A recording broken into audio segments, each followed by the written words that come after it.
It's October, my favorite time of the year, and it is a chilly, rainy day outside. And that means we are going to be decorating my studio.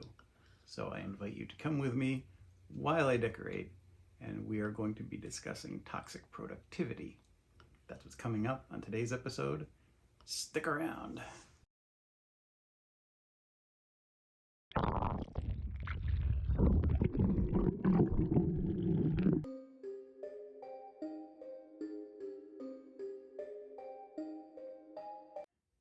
If we're going to talk about toxic productivity, I think it's best to define a problem, because if you understand where it comes from, you can better deal with it. And I think if we're going to talk about where it comes from, we need to think about business. It doesn't matter if you work for a big corporation or Walmart, which is a big company, there's always the push. And when you're working, the reward for doing a good job and putting out work that's timely and efficient is more work. And this is the case in almost everything we do. So it's been around for a long time. So if you're in your 20s, just starting out with your writing, or even in your 30s, this whole idea of toxic productivity has been built right in, because business has kind of seeped into the cracks of everything that we do. And for creators, that means Amazon and other companies, social media, and even AuthorTube has picked up a lot of that, because it can be toxic in its own right, but I guess any social media platform can be. And I have a video that's talking about AuthorTube in general that's coming up, so I won't get too far into that. So we think, or we have come to believe, that everything we do is not good enough. We have to do more. We have to prove ourselves worthy. And now if you're not a success by your 20s, you're kind of a failure. I know people that were in their late 20s and approaching 30, and 30 seemed like a death sentence. They were actually crying on their 30th birthday because they thought they weren't successful enough in life. And this is just wrong. We've been made to feel like something in our lives needs to be ultra efficient. We need to be on the ball and successful, work harder, do more. It doesn't bring a lot of us much of anything. It brings, again, business, better workers, so they can hire younger people, work them like dogs, and then the age limit for older people is cut down more and more.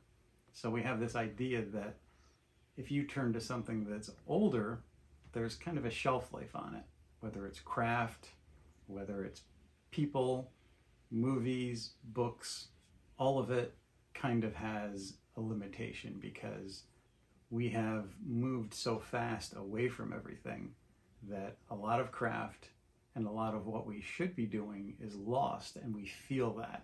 It's a grind, and it just wears us down. There's two different versions. There's one that has flocking, and there's one that's just plain. The flocked one, even before retro was getting really expensive over the last year or so, was close to $200. This one, some of it is flocked and some of the pieces are not flocked. So I think they took two different sets and combined it, but it came with the original packaging. And it has like little trick-or-treaters that you put around the haunted house. I'm trying to put the tacks around the outside so I don't punch it full of holes. The fond memories of Halloween being a kid was like that one day out of the year where you got to dress up. And usually I was dressing up as superheroes, because that was my lifelong pursuit. And as I got older, then I dressed up mainly as some version of a skeleton, because when I wanted to do something scary, I would either be like skeleton mask and a cloak and a scythe that was like death, or a skeleton mask and a sheet when I was a little younger. And then I got to a point where I did like a weird version. And I still have a yearbook photo from art school that I'm going to drop in here. And the inspiration for this was Rocker Zombie, Kiss, and the Silver Banshee from DC Comics.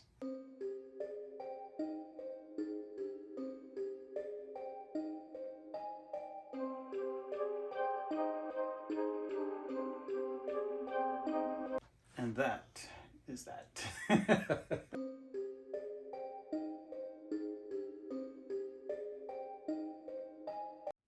So let's talk about writing, because that's why we're here, and the idea of self-publishing or traditional publishing. You have a big publisher if you're going to go the traditional route, and you have Amazon. And Amazon changes up the numbers, as we've seen. The whole idea of the 4 to 6 novel platform that began started with guys like Russell Blake, who was a Wall Street guy. Now, Blake did have enough knowledge of craft that he could write a story that seemed like an action movie. And he came at it like what he was used to. And that was keep churning out product, because that's what big business does. And your only hope of getting the people's attention was to keep churning it out and keep getting in front of their faces. And then the rest of it was just writing a grueling, 15, 20 hours a day. Now, I did that when I worked in the comic book business, and I know from experience and a lot of other people's experiences that it's not really sustainable. So then we come to the 6-figure guys, the people that are now putting out 12 books a year. And they believe that social media may not be around tomorrow. So you have to do as much as you can today. Again, the big business, the corporate ethics push is there. They've kind of figured out a numbers game where they can get the algorithm working in their favor, and it just becomes, again, a big push. How that trickles down to everybody else is, you're not doing enough, you're falling behind, I'm making 6 figures, what are you doing? You can be successful if you do what I do, and what I do is doggedly hard, and not everyone can do it. When I came to self-publishing, the idea of it, I talked to Russell Blake and I said, I'm actually working a day job because I need to keep a roof over my head. So this 4 to 6 novel thing is kind of tough. And what did he say? Sorry, this is not for you.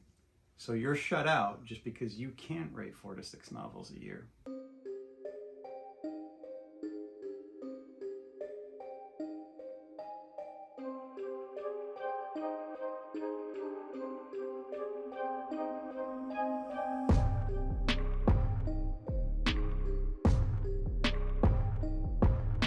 So then we add to that everything that's happened in the last few years, all the issues going on in the world, all of the pandemic and being quarantined, and it was hard enough as it is trying to keep up and get done what we needed to be doing or what people told us we needed to be doing.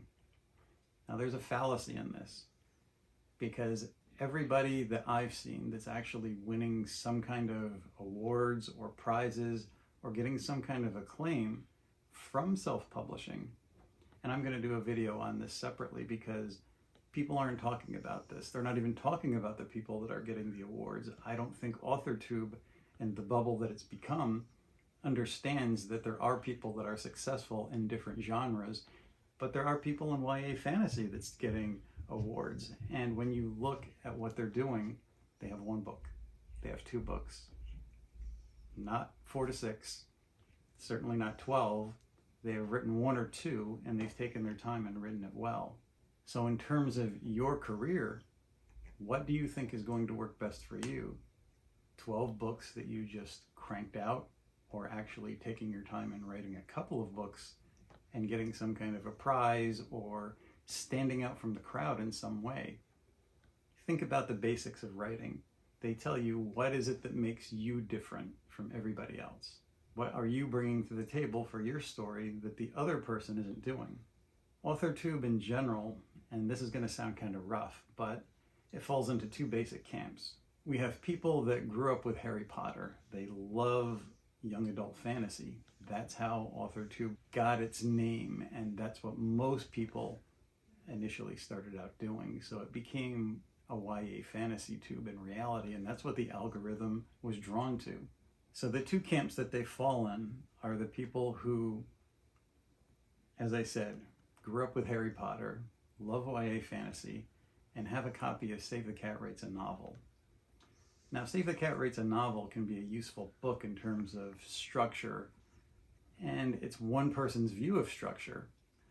But we have to remember, this came from the film industry, and when Blake Snyder wrote it, this was a version that could get films done more quickly, less character development, and churn out a product, which, as you see with most popcorn movies today, they follow a very similar theme. They all feel very similar, but with some different characters and a plot that unfolds in much the same way. It's not really surprising, it's not very deep. And this is also the category that I would say, not everybody, because this isn't a blanket statement, but a good chunk of AuthorTube falls into. They're all writing some variation of the same story. And if you understand craft, or if you're an editor, and I've heard people say that editors don't want to see another book that's written from Save the Cat because you're not varying it enough. So it all seems the same, and you can see those beats coming. So it's not very original. Then you have the other camp of AuthorTube, and this camp is potentially really good writers. They have some good prose and they have some really good ideas, but their format is all over the road. And they're going to editors who aren't really editors, and they're not correcting it. They are doing line edits at best. And then I've known some people that once they go through the line edits, then that editor says, well, now you need developmental edits. Developmental edits should come first. If you're doing line edits or any kind of edits, and then they're trying to sell you developmental edits on top of that, because now you're still running into problems, they should have seen those problems and helped you fix it. Now, everybody that's come across my desk, and there's some friends out there, and you know who you are, paid thousands of dollars to some of these editors, and they still felt that something was wrong. Then they came to me and showed it to me, and it's like, okay, here's your first chapter. And if you have a bad first chapter, the chances of your book taking off are slim. And nothing that's supposed to be in the first chapter is there. So they totally got ripped off, and it breaks my heart to see these people out there with these editors who have kind of left them in the lurch. We need better people coming in, a better community that can communicate, because all of these things lead to toxic productivity. Now again, this is not a blanket statement because I haven't looked at everybody, but I've looked at a lot of people within the group because I try to keep up with what's going on in the community as best I can, and I kind of fell short of that a little bit over the past year because I had my own burnout and my own toxic things to overcome, including social media and YouTube. But what I have seen in terms of people that come out with 6 books, 8 books, the whole fast drafting thing, is when I look at book 1 and then I look at book 8, the prose are exactly the same. The mistakes that they're making are exactly the same. So they've kind of proven that just practice and writing does not make you a better writer. And there's a reason for this. The reason is when you're moving at full speed ahead, your mind doesn't retain as much, it doesn't learn as much, and you end up not growing. And this is another aspect of the whole being super productive and the toxicity that comes from it, because people aren't growing, and that's kind of sad. So the reality of it when it comes down is there's no time for reflection, there's no time for introspection, and growth is stunted. It becomes a little messy with social media. It's a bad influence on all of us.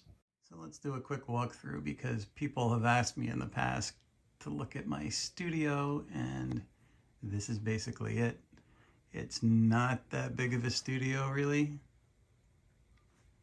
There's where we started the decor, lightsabers, and Darth. Art table.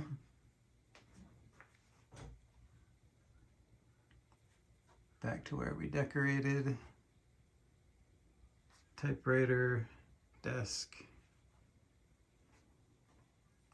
That stuff around the window, by the way, stays there all year long. It doesn't come down. There's always a touch of fall in here somewhere. Other bookshelf. Justice Society figures. And we're pretty much back where we started. And the kitty.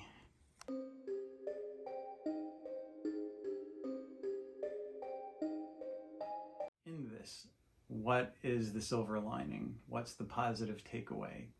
Well, I think the whole idea is we need to trash this stuff because it's not working for us. It has caused a lot of chronic illness. It has exacerbated existing chronic illnesses. And I'm seeing all these videos of people that are just either burnt out, in some kind of pain, going through their own personal hell because they couldn't keep up even over the last couple of years. And ultimately, even if we didn't have a pandemic, that's what your body and your mind would be feeling over time, because you spend that many hours working and writing and trying to be the six-figure guys, you're going to have neck problems, you're going to have back problems, and eventually you're going to develop those chronic issues that a lot of people have been developing over the past couple of years through stress. All we basically did here is speed up the process. So the solution here is, if we get away from it, what are we left with? I think you're left with what you began with as a creator. Do you remember those feelings when you first sat down and started writing? And it's like suddenly you had wings. You were soaring. You felt like a superhero. And this was the most energizing, fun, fulfilling thing that you could do before all this stepped in and told you, oh no, you need to do it this way. I think we need to get back to who we are deep down as creators.